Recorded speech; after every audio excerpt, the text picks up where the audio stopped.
Hello everyone, welcome to this side of the internet. My name is Brandon and today we're going to be talking about the iPad Pro 10.5 and the iPad Pro 12.9. So the first thing that we can mention about this expensive product, and expensive is correct, this is a 256 gig 12.9 and with the Apple Pencil was about $1,100, and the 10.5 64 gig, I'm trying to save really, without the pencil, was $650, I think.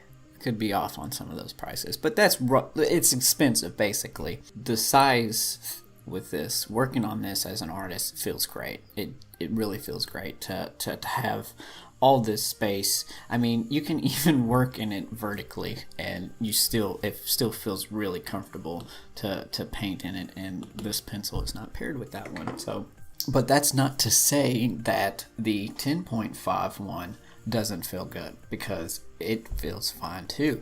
And I might even go ahead and argue that it feels better. The 12.9 feels better in the sense that you're working from home. So if you have this thing sitting on your desk most of the day and you're working on it there, it feels great. Like, I don't think you would want to go like any bigger or smaller. I think this is a perfect like desk size for digital painting. But as far as mobility, this one feels better. It's lighter. Like, even the keyboard, like I can actually type all over the keyboard with my two thumbs here. But on the larger one, I feel like I really gotta stretch to get some of those keys. So I guess typing like this is probably the preferred method, or even like this, but I'm not really good at typing like this. It's too flat, and it just doesn't feel natural. Like, I really don't know where I'm typing, but some people might not have a big issue with that. So if you're taking this thing in the wild, which is something that I wanted to do, is do some more digital plein air paintings, this one works better. It's lighter. It doesn't feel as bulky. It's thinner. So that's something that I prefer. That's really what I'm going to be using it for. Even around the house, I'm going to be carrying this all around, from the bedrooms to the kitchen to the toilet. I'm going to be painting on this thing everywhere. So I don't want it to be something that I feel like I'm lugging around. And this one kind of does feel like that. So the verdict on size, weight, and mobility, this one's the better choice. But if you're working mostly from home at a desk, this is the better choice. But if budget is an issue, and you're kind of on the fence about size, I'd definitely probably go with the 10.5. Like, it's not going to ruin your experience as far as painting on it. You're still going to get the same experience. And what is that experience like? Painting with the Apple Pencil specifically.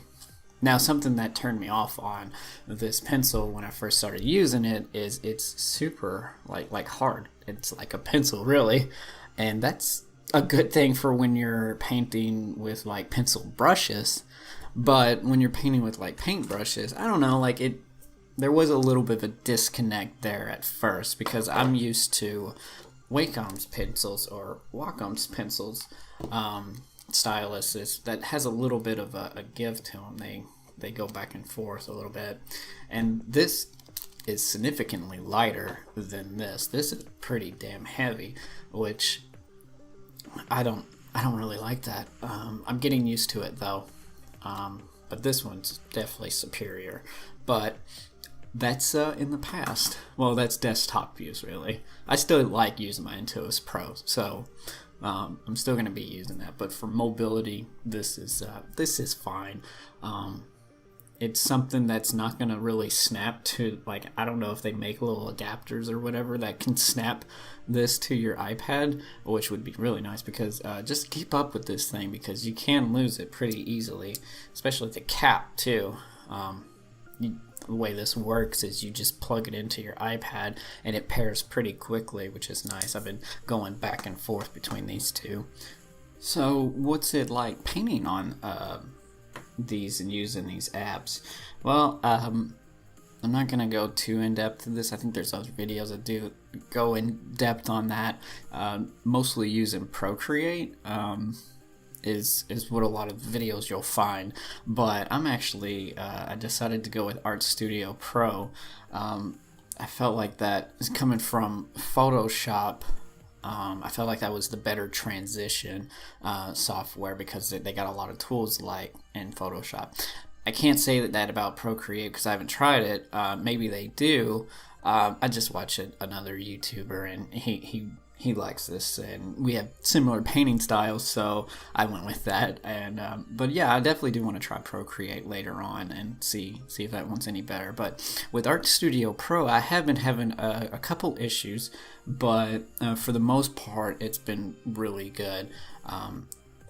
The one issue is, like, when I'll go and rest my hand on it, it picks that up like pretty easily. See, like it's thinking that I'm trying to do an undo, and now it's like scaling it, and like, no, don't do that. Like, this is scale, not this. And so there is a button up here that says turn touch off, and there's some other settings that you can mess with to eliminate this or allow this to be on while pencil mode is. But now it won't like do an undo, which is nice, or it won't paint either, which is even better. But the other issue that I was having with it is I eye drop a lot in my paintings. And to eye drop in this, I think there's two ways. You can either click here on this button, and then you can hold around here and select it, and then go back to your brush. That's a little tedious for me because I do it like every 2 seconds. So to just constantly switch between those two tools, it would be quite a hassle. So, but there's another one where you can press and hold, and then select it like that. But as you saw there in the first one, like, I made a mark without doing it.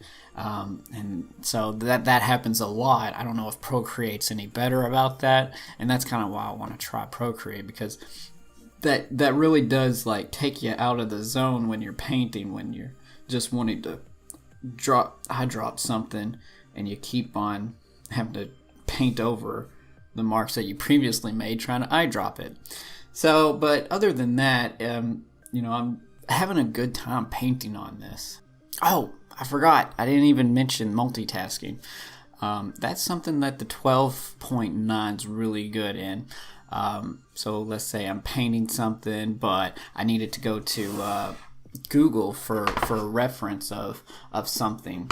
Well, I can just swipe up on my dock, click on our click on our web browser, slide it over, let it lock in. Boom. Look up like cityscape if that's what I felt like I needed a reference for.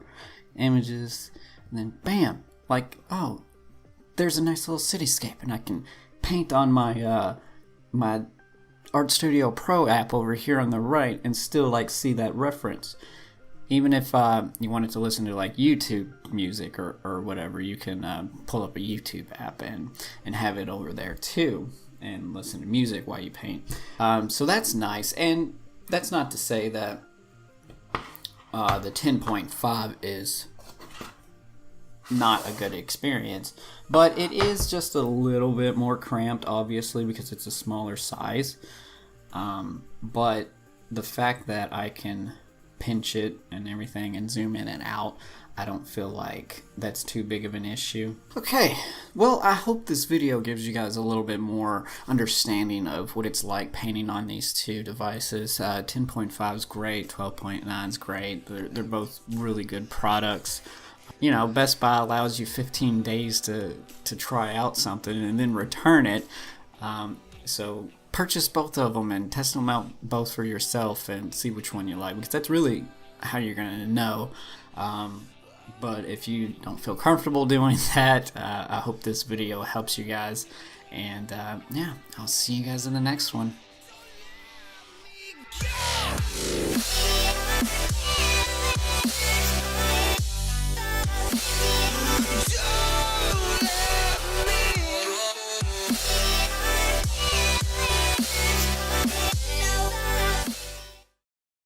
I think it's, I don't know if I made it clear yet, but I think it's obvious that I'm going with the 10.5.